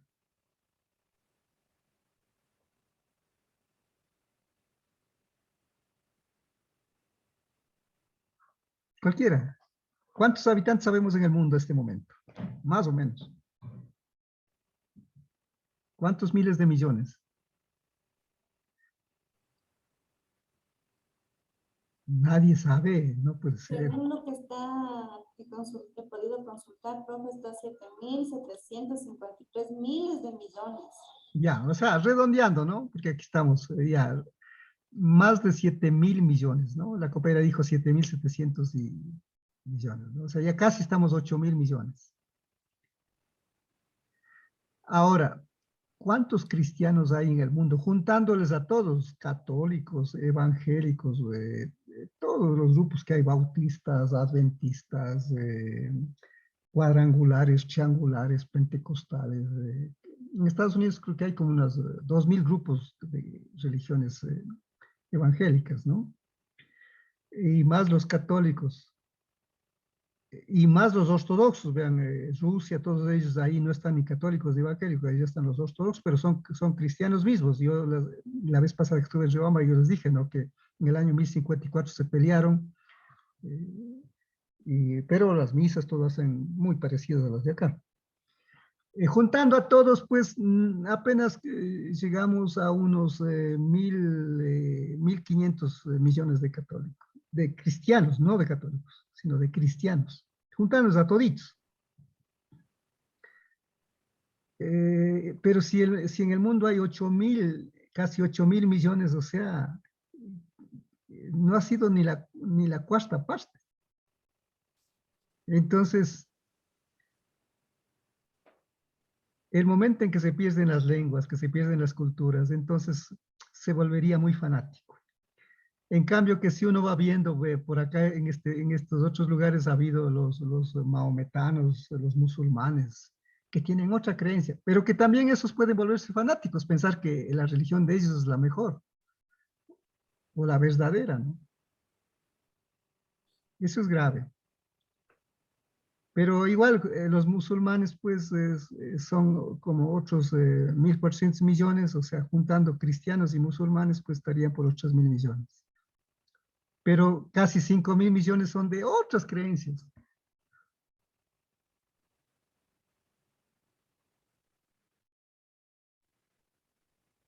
Entonces, ¿qué les parece allí? Cuando una lengua muere, porque todo está expresado en la lengua, pues porque cada religión tiene su Biblia o el Corán o lo que sea, que son libros que consideran que son sagrados, que son inspirados, etcétera, ¿no? Entonces, el conocer estas cosmovisiones nos ayudan a ser más humildes, digamos, ¿no? O sea, no solo como personas, sino como pueblos mismos, ¿no? Saber que no ha sido que nosotros tenemos la verdad, que nosotros tenemos, que estamos más adelantados que los otros, ¿no? Y un detalle muy importante es que estos conocimientos se han desarrollado a lo largo de miles de años. No es de 2, 3 años, no, de miles de años. Por ejemplo, que acá tengamos la quinoa es propia de nosotros, de aquí, de lo que es Ecuador, Perú y Bolivia. ¿Cuántos miles de años se habrán demorado nuestros antepasados en hacer la quinoa tal como la conocemos ahora? La papa lo mismo. Se dice que hay como 2.000 variedades de papas, o hubo 2.000 variedades de papas. Ahora, pues, ¿ustedes cuántas variedades de papas conocen? Me imagino que serán unas 5, 6, 10 variedades. Nada más. Sí. Entonces, yo creo que con esto tienen bastantes elementos. Entonces, ya para terminar, lo que podríamos hacer es ver, a ver, le voy a cerrar, ya está clarísimo lo que tienen que hacer aquí. Máster, Leer este documento, que no sé si lo vamos a poder ver ahorita. ¿Alguien quería preguntar algo? sí, máster. Sí. Bueno, ya no se comparte la pantalla, pero quería preguntar cuántos interrogantes mínimo teníamos que hacer el deber, porque yo llegué un poquito atrasado y Son 2 preguntas, ¿no? La una es ver cuáles son las lenguas que están en peligro de morirse, de desaparecer. Y para eso tienen este texto que he puesto aquí, que esto sí están viendo, ¿no? sí, máster, sí. Ya, el título pues está por acá, ¿no? Creo que está por aquí el título. Cuando mueren las lenguas, la extinción de los idiomas en el mundo y la erosión del conocimiento humano. ¿Qué es una erosión? A ver, ¿qué es erosión? Ya sería un desastre, ya. Como que se descompone, ¿no? La tierra cuando está erosionada ya no sirve para cultivar, ¿no? Por ejemplo, cuando en una ladera pues ha llovido demasiado y la lluvia ha ido llevando la tierra que está encima, que es la capa fértil, ¿no? Quedan solamente como cangaguas. Entonces ahí se dice que la tierra está erosionada, ¿no? Entonces aquí vean que el autor, David Harrison, que es el libro, el texto que nos dice que leamos, que no es mucho, además creo que es unas 20 páginas nada más, dice que la extinción de los idiomas en el mundo y la erosión del conocimiento humano. O sea que el conocimiento humano, diríamos, no solamente que se pierde, sino que como que se distorsiona, se daña, diríamos, ¿no? Y se daña, ¿por qué? Porque pueden surgir estos fanatismos. Se empobrece, porque tal vez en lugar de erosionar se podría hablar de empobrecimiento, ¿no? Y el empobrecimiento del conocimiento humano. Y vean aquí en la pasta, como en la contraportada lo que ha puesto, ¿no? Cuando las ideas se extinguen, todos los empobrecemos. O sea, cuando se extinguen las ideas, cuando mueren las lenguas, pues, ¿no? Las voces de los últimos hablantes de muchas lenguas se están silenciando y no podrán escucharse de nuevo. La desaparición de ideas que enfrentamos en la actualidad no tienen paralelo en la historia de la humanidad. Efectivamente, ahora están muriendo muchas lenguas, ¿no? Porque las lenguas están en la selva, pero como por la cuestión petrolera, minera, pues todos los estados están entrando a las comunidades indígenas, a los territorios ancestrales, entonces ahí es donde se mueren las lenguas, ¿no? Y dado que la mayoría de las lenguas del mundo todavía no han sido descritas, o sea, ¿qué quiere decir descritas? Que no han sido estudiadas. Bueno, en el Ecuador hemos tratado de estudiar a todas, ¿no? A todas les hemos dado un alfabeto. Eso ha sido quizás un trabajo también en la que he participado yo activamente, en elaborar la propuesta de escritura. Eso me ha tocado hacer a partir de estudios lingüísticos, ¿no? Quizás cuando me vaya a este mundo será también que ahí he contribuido en algo, ¿no? Porque tenemos alfabetos, o sea, para todas las lenguas ya. Que hay que hacer uno que otro cambio, qué sé yo, ¿no? En Quichua igual todavía tenemos que ir discutiendo algunas cosas, ¿no? ¿Cómo escribir? Por ejemplo, imagina, ¿escribimos juntos imagina como una sola palabra o escribimos como dos palabras? Imaraico, ¿como una sola o como dos? Una Juntos, sola palabra. juntos. Y ya, pero mientras vamos revisando, chuta, llega un momento en que dice, no, pero parece que no debería ser así. Y créanme, yo a veces no tengo con quién compartir estas dudas, estas inquietudes, ¿no? Así que vean aquí, cuando dice la mayoría de las lenguas del mundo todavía no han sido descritas, quiere decir que no han sido estudiadas. O sea, no se ha hecho gramáticas de estas lenguas todavía. Y por lo tanto nunca sabremos cómo fueron. Y eso es lo que pasa con el Andoa. Y eso es lo que está pasando con el Zápara. Por eso decía que la única manera de salvarle al Zápara es que tengamos la gramática completa del Zápara.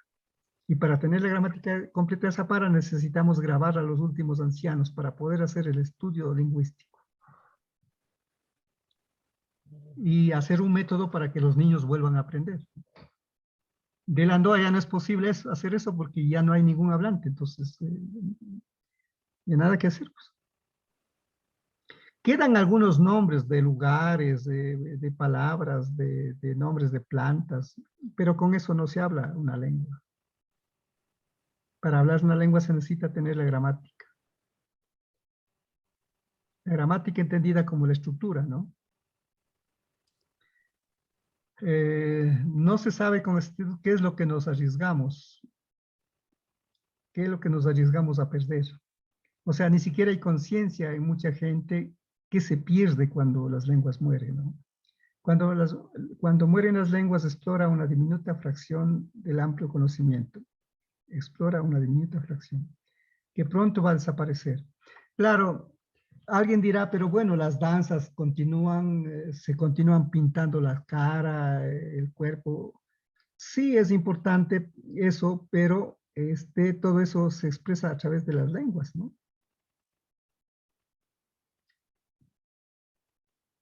O sea, quedan algunos elementos de la cultura, ¿no? Cuando una lengua muere, pero como quien dice, la lengua es como el corazón de la cultura.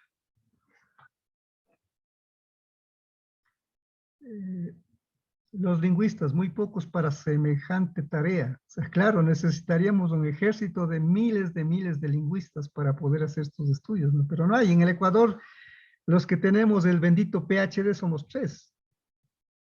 No hay más. Uno es esta Marlene Abud, que van a escuchar en el video, profesora de la Católica. Otro es el doctor que le mencionaba Fernando Garcés, que es el doctor Jorge Gómez Rendón, y este humilde ciudadano que está ahorita con ustedes. No hay más. En el Ecuador ni siquiera hay licenciatura en lingüística en este momento. Cuando yo estudié lingüística, hubo unas 3 promociones en la Católica organizada por Consuelo Llanes, a nivel de licenciatura nada más. Pero yo tuve que ir a hacer el bendito doctorado, el PhD en el Perú, porque aquí no había. No hay ninguna universidad que tenga, ni siquiera maestría, ni siquiera licenciatura en lingüística. Dicen una preguntita. Marlene es de Ecuador. Sí, sí, ellos He de estado Ambato. he estado en 3 conferencias de ella. Muy bueno. Ellos de Ambato.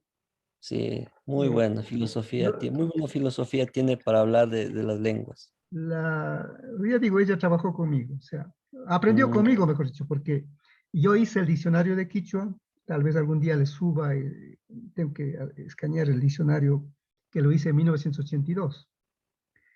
Entonces, cuando ya estaba hecho el diccionario, antes de la imprenta, Consuelo Yáñez, que era la directora, le llamó a Marlene Abud, que daba inglés en la Católica, entonces para que ayude a revisar la parte del castellano. Entonces, a partir de ahí es que ella siguió, pues, ya su propio camino, ¿no? O sea, ya estudiando sobre las lenguas, todo eso, ¿no? Pero, lastimosamente, no se ha metido en la pedagogía, mm. porque la única manera de que podamos algo salvar las lenguas es a través de la educación. No hay más. Y por eso estoy de lleno este momento con 2 paralelos de maestría en educación intercultural bilingüe en la Salesiana. Porque, Yo le hago una pregunta, Licen, ahí. Por sí, ejemplo, acá en Saraguro, yo siempre digo, a ver, cuando yo les animo a los docentes de la unidad educativa donde hago mi práctica, yo he dicho, ustedes deben impulsar lo que es el idioma, la lengua quichua acá, pero ellos qué dicen, no, tienen que más bien hacer desde la casa, desde los padres de familias. Entonces ellos como que piensan lo contrario. Y cuando usted dice hay que impulsar desde la educación, pues, pero eso no sucede en la realidad ahorita. bueno, por eso le estoy contando a ustedes. Porque ¿quiénes van a continuar la tarea? O sea, yo ya me de morir, pues no. ¿Quiénes van a Claro. continuar la tarea? Ustedes. Ujú. O sea, a mí me toca es contar las experiencias, ver por dónde es el camino. El que piensen unos profesores, pues, o sea, no todo es palabra de Dios, pues, o sea, ellos tienen una visión a través de su experiencia, tampoco les podemos censurarles ni cosa por el estilo, o sea, simplemente el sistema educativo mismo hizo que piensen así. Y entonces, claro, o sea, la tarea es compleja, o sea, tanto desde la casa como desde los centros educativos podemos hacer algo. Y quizá eso es lo bonito, que algo podemos hacer. Porque Ujú. no es suficiente con que escribamos artículos, libros sobre las lenguas, sino que tratemos de llegar directamente a las niñas, a los niños, dándoles seguridad. Por eso les decía que a los padres de familia tenemos que convencerles de que si quieren realmente que aprendan el inglés, el bendito inglés, primero que les enseñen lo poco, mucho, lo que sea, pero de la lengua propia, cualquiera que sea esta, el shuar, el quichua, que sea. ¿Por qué? Porque ahí se forman ya cerebros más amplios, digamos, con más capacidad. No es que, digamos, en cada parte del cerebro está un trozo de una lengua, no. La lengua es, digamos, hay varias partes del cerebro, pero ahí están todas las lenguas que uno puede estudiar y algo oír, ¿no? Pero eso se amplía y eso le da una visión de largo plazo. O sea, Por eso esta palabra célebre, los límites de mi mundo son los límites de mi lenguaje. O sea, mientras más amplios sean mis lenguajes, pues mi mundo será más amplio, ¿no? Entonces ahí tienen ustedes que debe quedarles claro lo que hay que hacer. El cómo, ahí sí cada uno nos toca ir viendo, ¿no? O sea, en mi caso, lo único que puedo hacer este momento, año 2022, es apoyar a estos programas de maestría para que salgan con una buena formación. No es sencillo porque hay que estar coordinando con los profesores, qué sé yo. Y por eso a veces me quedo dormido, digamos, sobre la computadora, porque hay que estar organizando los programas, hay que estar organizando, ahora están haciendo los planes de trabajo de titulación, o sea, los planes de tesis que se llamaban, ¿no? Pero son 47 en un grupo, 30 en el otro grupo, o sea, cada uno, entonces es complejo, ¿no? Tengo que pedir ayuda a otros profesores y cosas así. Tengo que ver que si alguno no tiene problemas de internet, que si no le han grabado la clase, que si no ha pagado la matrícula y no tiene acceso al ABA, o sea, cada uno es un caso, ¿no? Así que tienen con esto, o sea, ustedes ven, tienen los documentos, este documento lo tienen que leerlo, pues ya les digo, no tiene muchas páginas, son 20, claro, el libro completo se hace, pero lo que tienen que leer ustedes es solo este que está aquí, y aquí está, ¿no? Por ejemplo, aquí esta pregunta, ¿por qué debería inquietarlos de esto de que las lenguas desaparezcan para siempre? Entonces yo les acabo de decir con ejemplos, ¿no? ¿Qué es lo que se pierde, no? No se trata simplemente del orden natural de las cosas. Los imperios se erigen y se derrumban. Las lenguas siguen un flujo y un reflujo. Son realmente tan especiales los conocimientos individuales, no podrán ser recreados más adelante. ¿Qué es exactamente lo que se pierde? Y hay cosas que todavía ni las sospechamos, pero ya lo he visto en el internet, que, por ejemplo, esas piedras, esos molones con los que están escritos, con los que están, diríamos,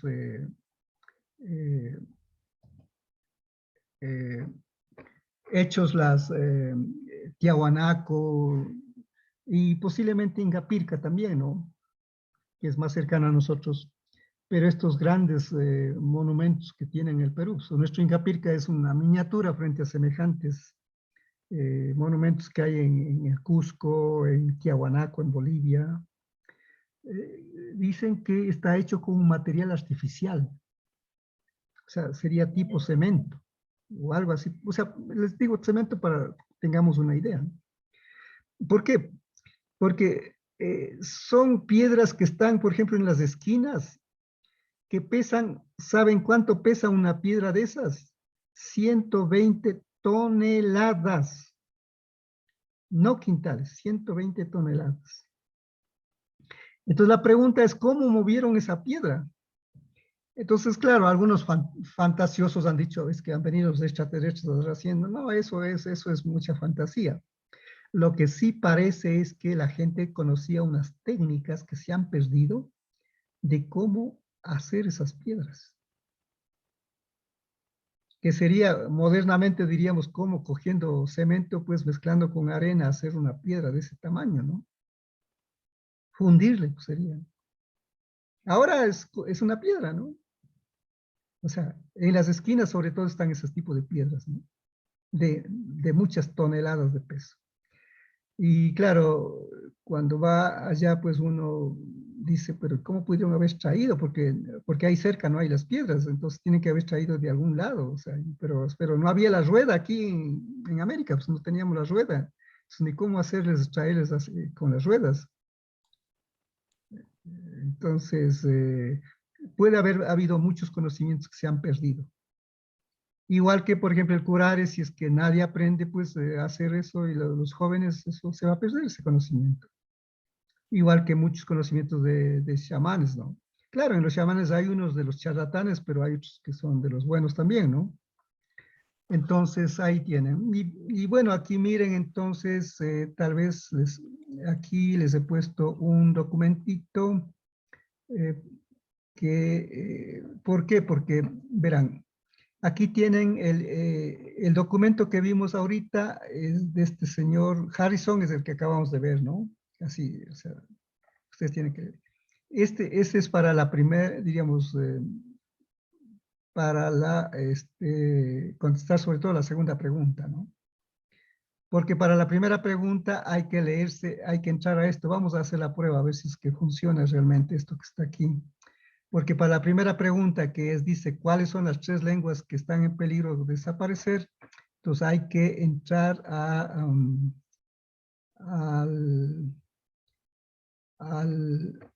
documento de la UNESCO. A ver, ¿dónde estaba eso de la UNESCO? A ver, creo que no está aquí. Voy a entrar acá. Aquí están las preguntas. Entonces aquí está, el David Harrison es el que acabamos de ver, ¿no? Pero para contestar la primera pregunta de cuáles son las lenguas que están en peligro,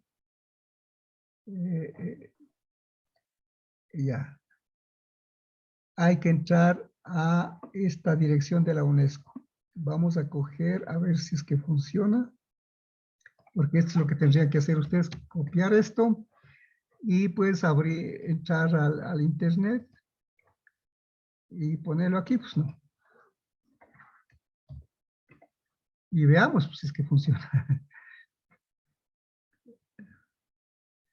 Si no funciona, pues ya tendrían que hacer a base del libro, el perfil de las lenguas que están. Sí, sí funciona, ven, aquí está. Y aquí hay varias ediciones, ¿no?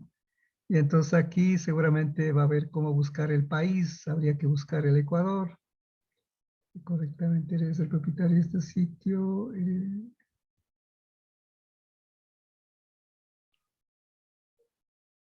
Aceptar. A ver, voy a volver, dice, en el lugar que dice instrumentos de búsqueda. Entonces vamos a buscar dónde dice instrumentos de búsqueda en esto, ¿no? ¿Dónde estará esos? Instrumentos de búsqueda. A ver si es que ustedes lo alcanzan a ver dónde está eso. Descargar archivos, condiciones, última actualización.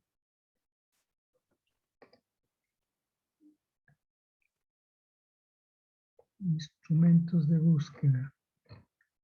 No lo veo yo.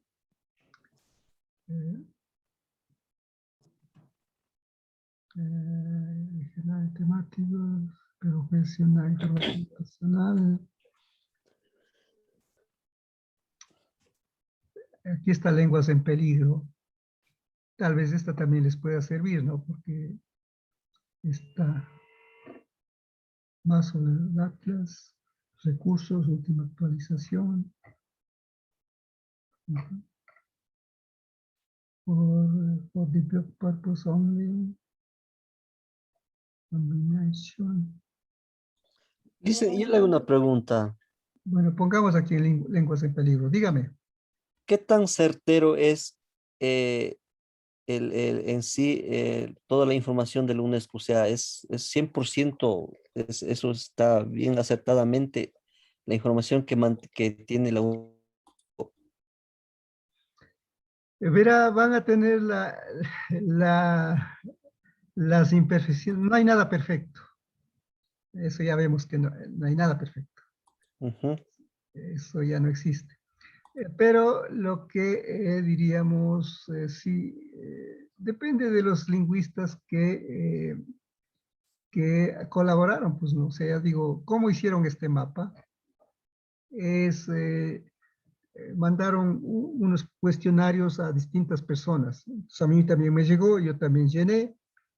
Entonces yo ahí puse, por ejemplo, cuáles son las lenguas que hay en Ecuador, cuántos hablantes hay cada uno. Pero con el conocimiento que uno tenía en ese momento, pues no. Porque, por ejemplo, el caso de los éperas, de la lengua CAPD o EPERAPD, la nacionalidad se llama CAPD. Cuando yo llené, digamos, yo había visitado esa comunidad unos años antes, porque no, en la CONAIE no conocíamos que habían ellos. están por Esmeraldas, por Borbón. No conocíamos, o sea, cuando se fundó la CONAIE no sabíamos qué es. Entonces yo fui allá por alguna razón, donde los chachis, entonces ahí me contaron que ahí hay un grupo de cholos, decían ellos, ¿no? Esos hablan otra lengua, ¿no? Eso es distinto de nosotros. Y ahí me contacté con ellos. Pero en ese momento estaban viviendo solamente unas pocas familias, o sea, creo que eran unas 30 familias, ¿no? Pero luego después, o sea, y eran familias que venían a vender artesanías o también tenían bastante conocimiento de salud, entonces venían a hacer curaciones y algunos se habían quedado, porque el grupo más grande está en Colombia y en Panamá. Entonces, en alguna publicación mía está eso, que hay como 30 familias. Pero resulta que después han venido más familias y ahora pues son como 800, como ya casi como 500 personas. Entonces vean, si es que alguien hace unos 25, 30 años lee mi trabajo, habrá 30 familias, que bueno, multiplicando por 5 personas cada familia, pues serían unas 150 personas. Pero si alguien va a constatar ahora, pues hay más de 500. Entonces, lo que yo he señalado estaría desactualizado. En cuanto al nombre de las lenguas, es chistoso, verán. Yo, hace 30 años, cuando primera vez entré al Yasuní, donde los guaraníes de esa zona, además, yo escribí la lengua Wao, aquí le voy a poner Wao, Tiriru, así.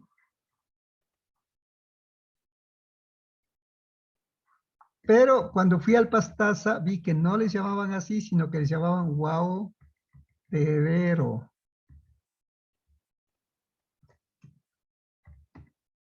Y que además ahora para la escritura unificada, porque ellos no le escriben la R, a la R le escriben con D, entonces actualmente pues se habla de la lengua Wao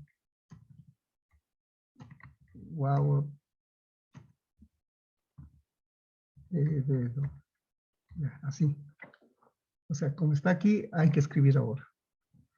Entonces, a mí me da cierta gracia, veo todavía que hay libros que están publicando recién estos años, o sea, el año pasado, que todavía están utilizando esto. Y en cierta manera yo sería el culpable de haber, bueno, culpable no tanto, pero esa era la limitación del conocimiento que yo tenía en ese momento. Pero seguramente no se han dado la molestia de ver las publicaciones que he hecho posteriormente. Por ejemplo, en este libro que se llama Lenguas y Perfiles del Ecuador, que les dije que deben tener lenguas y perfiles de las lenguas y saberes del Ecuador, que se hizo con Catalina Álvarez y está publicado. Ahí está, diríamos, ya con este nombre, pues no, ya. Entonces hay gente que no se da el trabajo de leer las últimas publicaciones, porque esta es del 2017 ya, y sigue citando, bueno, ni siquiera citan, porque a veces así son, no citan, pero claro, como yo publiqué eso en varios lugares en el año 83, por allí, o sea, hace 40 años, entonces siguen con esto, ¿no? Entonces, a la UNESCO, ¿qué información les llegaría? ¿De quién habrán cogido? Porque en el caso del Ecuador, pues pidieron a varias personas. Entonces, ya digo, yo también llené, pero nunca me he fijado, ni les he averiguado, ni me han llamado tampoco ellos, porque en algunos casos les llamaron para hacer reuniones en Europa, qué sé yo, ¿no? Entonces, para este caso nunca me han llamado. Para otros casos me he ido a reuniones de la UNESCO, pero para este caso preciso, pues no me han llamado, entonces no he verificado cómo está. Así que ustedes, ¿cuál es la recomendación que haría? Cojan el libro del perfil de las lenguas y saberes del Ecuador, que si está, digamos, actualizado, y comparen con la información que está en la UNESCO. Y ahí ustedes mismos van a darse cuenta cuán confiable es lo de la UNESCO, digamos, ¿no? Ah, ya. Caso ecuatoriano, digamos, ¿no? Y así mismo debe ser para los demás países, pues, ¿no? Entonces, esto que está aquí, pues no solo es el único caso, o sea, es una cantidad de cosas. Por ejemplo, el nombre de Dios, los guaraníes. El nombre de Dios, cuando la primera vez que oí, y para mí fue impresionante oír, ¿no? Ya, yo lo escribí así, porque así oí, Winuni.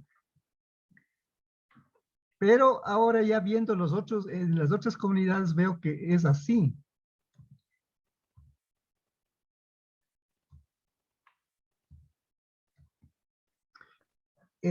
Aquí entra una H porque esta N de aquí no es lo mismo que la N de acá. Los guaos tienen dos Ns. Esta N que está aquí es como la que tenemos en el quichua que se pronuncia con la lengua en los dientes. Por ejemplo, Nina.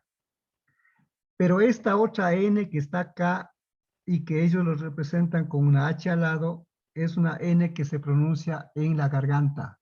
An. Entonces la forma de pronunciar es Wenoni. Wenoni. Este es el nombre de Dios. Y claro, algunos todavía como gran cosa hablan de esto, pero porque están utilizando lo que yo escribí hace 40 años. ¿Y saben lo que significa esto? Porque a mí hace 40 años se me vino la idea, o sea, si los guaraní que estaban todavía yuchos ahí, o sea, todavía, porque la comunidad que entré todavía estaban desnudos, decía, bueno, pero ellos, ¿qué idea tendrán de Dios? Se me ocurrió averiguar con gestos, con una chica que diríamos algo medio, diríamos, o sea, entramos en confianza con ella y entonces estábamos con la familia de ella, vivía yo en la familia de ella, pasé unos 15 días ahí. Y entonces ella me dijo, me habló de Wenoni. Entonces yo como no sabía mayor cosa de Wao Terero, pues del idioma, entonces yo le pregunté más o menos a mi manera, ¿dónde está Wenoni? Entonces ella me mostró, pues está por aquí, por acá, por acá. Entonces me dio a entender, está por todas partes.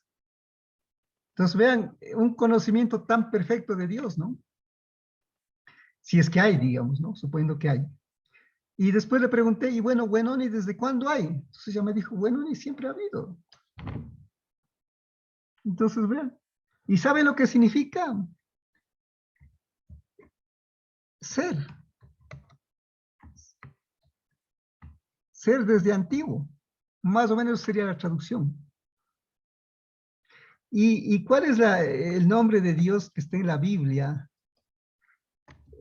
En la católica está Yahvé y en la evangélica está Jehová. Ya. ¿Saben? Ambas vienen de 4 garabatos, que son estos. Ya. Estas 4 letras, o sea, esto que parece I se puede pronunciar como J o como I. Y por eso es que unos dicen Jesús o Jesús. O sea, esa es la prueba, ¿no? Y cuando ustedes ven, ahora que acabas de pasar la Semana Santa, está INRI, escrito así. ¿Qué significa esto? Esta I quiere decir Jesús Nazareno, Rey de los Judíos. Entonces eso muestra que este garabato parecido I se podría pronunciar o como Ye, o como esta Y que está aquí, en Yahvé, o como la J que está aquí, en Jehová. Esta H, como H que está aquí, pues está aquí, en Yahvé, y también está en Jehová. Y lo único que cambia son prácticamente las vocales. ¿Y por qué cambia las vocales? Porque los judíos no escribían antiguamente las vocales, solo escribían consonantes. Y las vocales lo iban poniendo al momento de hablar. Entonces, estas dos palabras que ahora parecen que serían diferentes, son dos variantes dialectales de la misma palabra. O sea, que esta cosa que está aquí se puede pronunciar como Yahvé o como Jehová. Entonces, no es que la palabra Jehová sea mejor que Yahvé, ni Yahvé sea mejor que Jehová. Son dos variantes dialectales, nada más. ¿Y qué significa Yahvé o Jehová? Significa el que es. O sea, el verbo ser. Y ahí ustedes verán por qué los alemanes les dan importancia a los seres. Al ser en oposición a la nada. Al no ser. Y vean que el Wenoni de los guaos también es ser. Entonces, ustedes verán, por eso yo soy partidario del ecumenismo. Ecumenismo quiere decir universal. Yo creo que todos los pueblos del mundo tienen un camino hacia Dios, suponiendo que existe, ¿no? O dicho de otra manera, todos los caminos son para llegar al mismo Dios, si es que existe. Y entonces, ¿para qué nos vamos a pelear por las religiones? Al no conocer la historia de esto que les acabo de mostrar, de cómo salieron la palabra de Jehová o Yahvé, podríamos pasar discutiendo el uno que este es mejor, que este otro es más moderno, que este es más antiguo.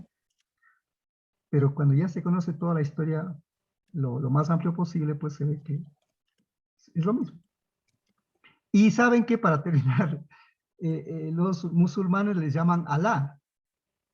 ¿Y saben lo que significa Alá en idioma de los árabes? Ser, el que es. O sea, que ha sido lo mismo que Jehová. Y entonces, ¿para qué se va a pelear? Y semejantes matanzas que se han hecho entre cristianos y musulmanes. Y es más, estos últimos tiempos ha habido muchos atentados en Europa que les atribuyen a los musulmanes, ¿no? Los musulmanes se están desquitando lo que hicieron los cristianos europeos hace unos 500 años, que les fueron y les masacraron también a ellos. Entonces, esas broncas no deberían existir, o sea, no debería haber guerras por religiones. Si todos son un camino más o menos torcido, cada uno torcido, pero si llega al mismo ser, ¿para qué nos vamos a pelear? Lo único que cambia es el nombre, ¿no? En tal caso. Entonces, Así que espero no haberles desilusionado ni desencantado. Aquí terminamos. Si es que hay alguna pregunta final. Y si no, No, pues, muchas gracias. no, gracias. Mejor. Dice, le pido un favor, que por favor suba la casa grabada. Lo que pasa se fue la luz, por lo que está lloviendo demasiado. ya, Y ya. sí, por favor, no se olvide. Pues ya Yo vamos para a revisar. Gracias, profe. finalizar Una y buena subimos. noche. Ya. Por favor. Amashon, Yupaychane, Shuktakunsakama,